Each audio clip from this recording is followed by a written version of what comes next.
What's going on, guys? MajorLeaugeShooter here.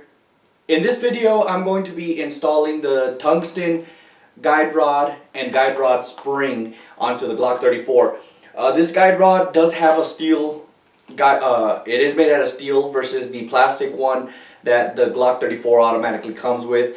Now those are, it's not uncommon to watch them or to see them or to find them snapped or cracked or something like that, because like I said, it is plastic. Whenever you have a bunch of tension going back and forth with the slide and everything, it puts a lot of tension onto the guide rod and it's possible that it could snap. Now if you put a steel guide rod in there, it adds to the rigidity of the firearm itself, making it last longer and a little bit more accurate, because rigidity does translate to accuracy to an extent.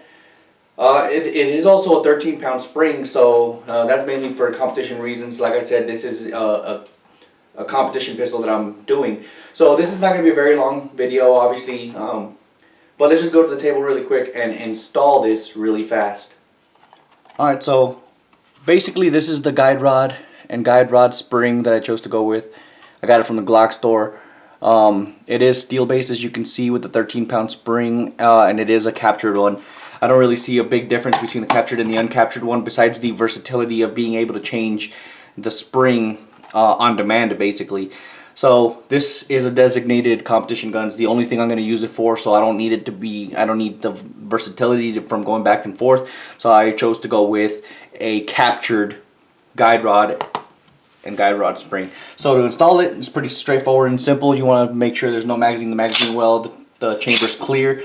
Pull the trigger, pull a little bit, and pull down on these things to remove your slide. Now, as you can see, the factory guide rod and guide rod spring is already in here, or you can just pull it out and then just grab your new one. The flat end goes towards the lugs in the back of your barrel. You want to put it in there and then compress it just a tad bit until it's installed. And now your guide rod and guide rod spring is installed. You just want to put it back onto the rails, and it feels a little bit more crisp. This firearm really is starting to come together. I'm absolutely in love with it so far. So that literally is all you need to do when installing a guide rod and guide rod spring. So that about does it for this video. I'm glad you guys are watching these videos, and I'm glad that the majority of you guys are actually liking these videos. There's not much more left to do.